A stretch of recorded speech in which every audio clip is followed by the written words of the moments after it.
Hello students, hope you all are fine and safe. I am Dr. Minoti. Students ये C TET का time है, assessment and evaluation पे हम बात कर रहे थे और सी टेट के ही सिलेबस में से एक टॉपिक मैं लेके आई हूँ आज आपके लिए, वो है assessment of learning and assessment for learning. बहुत ही कंफ्यूजिंग टॉपिक है, बट अगर इसको थोड़ा सा कॉन्सेप्ट क्लियर करके बात की जाए तो there is nothing in this topic. तो आज हम इसके कॉन्सेप्ट को क्लियर करते हैं। तो let's start assessment of learning and assessment for learning. So students, सबसे पहले हमें असेसमेंट फॉर और असेसमेंट ऑफ लर्निंग के बीच के कन्फ्यूज़न को दूर करना है, जिसके लिए यहाँ पे दिखाया जा रहा है कि असेसमेंट फॉर लर्निंग मीन्स है फॉर्मेटिव असेसमेंट, जिसे कि हिंदी में रचनात्मक मूल्यांकन कहते हैं, और असेसमेंट ऑफ लर्निंग मतलब होता है समेटिव असेसमेंट, जिसे कि योगात्मक मूल्यांकन कहते हैं। तो स्टूडेंट, राइट हैंड पे आप एक इमेज देख रहे हो जिसमें कि टेरी हेक ने बहुत ही सटीक शब्दों में दोनों के बीच में डिफरेंस बताया है। ये कहते हैं the difference between assessment of learning and assessment for learning is a matter of function and purpose. यानी कि जो चीज़ें हो रही हैं वो एक पर्पज़ को लेके तथा क्रिया को लेके इन दोनों के बीच अंतर है।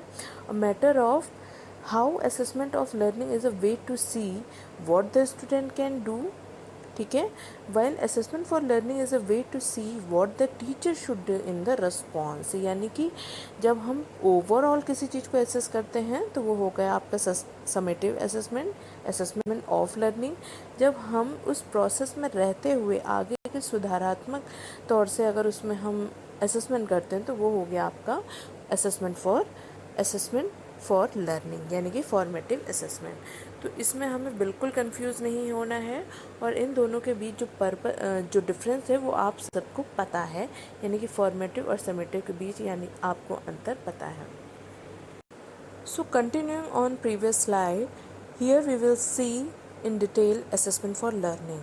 सो असेसमेंट ऑफ लर्निंग के लिए बताया जाता है कि assessment for learning embeds assessment process throughout the teaching and learning process to continuity adjust instructional strategy। यानी कि जो आपकी टीचिंग और लर्निंग प्रोसेस होती है उसमें जो हम कंटिन्यू इंस्ट्रक्शनल स्ट्रेटजी को चेक करते हैं, एवेलुएट करते हैं, तो that's a part of assessment for learning. It include test data, ये अपने आप में टेस्ट डेटा को इंक्लूड करती है, क्वालिटेटिव क्वांटिटेटिव डेटा को इन्वॉल्व करती है और साथ ही साथ एनेक्डोटल डिस्क्रिप्टिव डेटा भी हमें असेसमेंट फॉर लर्निंग के अंतर्गत देखने को मिलता है। It also describes a student comprehension and understanding of a skill, a lesson during the learning and teaching process। तो ओवरऑल बच्चे का जजमेंट सुधार करने के पर्पज़ से जब हम करते हैं, यानी कि इसके पीछे जो पर्पज़ होता है एट द एंड स्टूडेंट में चेंज आए, वो सारी चीज़ें जब ध्यान में रखते हुए जब हम विभिन्न प्रकार के डेटा को एसेस करते हैं, इवेलुएट करते हैं, that's comes under assessment for learning. So student, right hand पे जो आप इमेज देख रहे हो उसमें असेसमेंट फॉर लर्निंग के एरियाज़ दिखाए जा रहे हैं कि इसका जो एरिया है कितना कॉम्प्रिहेंसिव है, कितना वाइड एरिया पे ये काम करता है। तो दिस इज़ फॉर्मेटिव असेसमेंट, यानी कि assessment for learning. Moving towards our next topic, it's assessment of learning. अब आई होप आपको दोनों के बीच में अंतर समझ में आना शुरू हो गया होगा। तो assessment of learning are typically administered at the end of a unit और grading period and evaluate a student understanding by comparing his or her achievement against a class, district और nationwide benchmark और standard। बहुत ही simple शब्दों में अगर इसे कहा जाए तो जब हम किसी बच्चे के अचीवमेंट को रैंक करते हैं या ग्रेड देते हैं जिसमें कि हम उसको और बच्चों के हिसाब से कंपेयर करते हैं, तो वो जो असेसमेंट होता है वो होता है असेसमेंट ऑफ लर्निंग, यानी कि आपका सबमिटिव असेसमेंट। ये कहता है at the end of the और ये नॉर्मली टीचिंग लर्निंग प्रोसेस के एंड में होता है। It is a summative in nature and typically involve standardize test. इसमें नॉर्मली हम जो टेस्ट यूज़ करते हैं वो एक स्टैंडर्ड के होते हैं। It score are often used to rate teachers and schools' ability to move student achievement based of the result of single point in time test। यानी कि इसके माध्यम से जो रिज़ल्ट आता है उसके आधार पे हम टीचर को रेट कर सकते हैं, स्कूल की एबिलिटी यानी कि स्कूल को रेट कर सकते हैं और साथ ही साथ जो बच्चे ने अचीवमेंट प्राप्त की है। तो इसका जो दायरा है वो नो डाउट बड़ा है और इसको फ्यूचर प्लान के लिए हम बहुत ज़्यादा यूज़ करते हैं। तो it looking at assessment information at the end of the teaching, ये बहुत इंपॉर्टेंट चीज़ है। जब हम मूल्यांकन को eight the end of teaching learning process करते हैं तो वो है आपका समेटिव असेसमेंट यानी कि assessment of learning to rank student achievement level again a standard. किसके लिए? बच्चे की जो अचीवमेंट है यानी कि जो भी उसने प्राप्त किया है उसको हम किसी एक स्टैंडर्ड लेवल के अगेंस्ट जब उसको रैंक करते हैं वो होता है आपका समेटिव असेसमेंट यानी कि असेसमेंट ऑफ लर्निंग।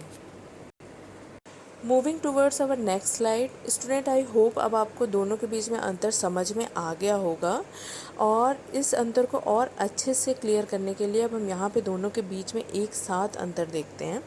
तो पहली तरफ हम देख रहे हैं असेसमेंट ऑफ लर्निंग, जबकि दूसरी तरफ है असेसमेंट ऑफ लर्निंग। तो असेसमेंट फॉर लर्निंग कहता है कि assessment for learning is ongoing diagnostic and formative. It is for ongoing planning. It is not used for grading and report card. यानी कि कोई भी जब हम बच्चे के को ग्रेड करने के लिए हम कोई काम नहीं करते हैं, प्रोसेस में रहते हुए जब हम उसकी समस्याओं सुलझाने की तरफ आगे बढ़ते हैं और उसमें जब हम रचनात्मक मूल्यांकन करते हैं तो वो हो गया असेसमेंट फॉर लर्निंग। यानी इसके माध्यम से हम बच्चों को रेट और ग्रेड बिल्कुल नहीं करते हैं। एंड दूसरा पॉइंट कह रहा है it is diagnostic and formative, नैदानिक होता है और रचनात्मक होता है। और teacher assessment, student self assessment and student peer assessment कैसे हम कर सकते हैं? टीचर के द्वारा असेसमेंट हो सकता है, स्टूडेंट अपने आप को खुद सेल्फ असेस कर सकता है और साथ ही साथ उसके जो पीयर हैं यानी कि उसके जो कोलीग्स हैं वो उसको असेस कर सकते हैं। तो 3 प्रकार से असेसमेंट फॉर लर्निंग किया जा सकता है। अब हम दूसरे असेसमेंट ऑफ लर्निंग जो कि समेटिव असेसमेंट होता है, ये होता है assessment of learning occur at end of year और एट की स्टेज, यानी कि एकदम लास्ट स्टेज पे ये हम जब असेसमेंट करते हैं तो वो है आपका समेटिव असेसमेंट यानी कि assessment of learning. It is summative, it is for grading and report card. इसका जो पर्पज़ होता है वो बच्चे को किसी भी स्तर पे ग्रेड करना या रैंक उसको देना या उसका रिपोर्ट कार्ड तैयार करना है। फिर इसे टीचर असेसमेंट कहते हैं या टीचर असेसमेंट होता है। May be either criteria like referenced based on prescribed learning outcome और non-referenced criteria। तो इस आधार पे जो असेसमेंट होता है ये समेटिव असेसमेंट, उसका जो मेन पर्पस होता है वो बच्चे को किसी लेवल पे या किसी रैंक पे उसको उसकी अचीवमेंट को शो करना कि वो कितना सक्सेसफुल है। और इसमें सिर्फ बच्चे का ही असेसमेंट नहीं होता है, इसमें उस पूरी प्रोसेस का, पूरे सिस्टम का, स्कूल का, टीचर के मैथडोलॉजी का, सब चीज़ों का असेसमेंट हम समेटिव असेसमेंट यानी कि असेसमेंट ऑफ लर्निंग में करते हैं। तो स्टूडेंट आई होप आपको इन दोनों ही सेंटेंसेस के बीच का अंतर समझ में आया होगा, assessment for learning and assessment of learning. Again बिल्कुल कंफ्यूज होने की ज़रूरत नहीं है, it is just formative and summative assessment जो कि आप सब लोग को पता है। और आई होप आपको दोनों के बीच का जो कन्फ्यूज़न है या जो डाउट था वो क्लियर हुआ होगा। और फिर भी अगर आपको कोई क्वेरी है तो you can ask me freely. And yes, अगर आपको मेरा ये लेक्चर एंड चैनल पसंद आ रहा है तो प्लीज़ इसे लाइक एंड सब्सक्राइब करिए। So thank you so much.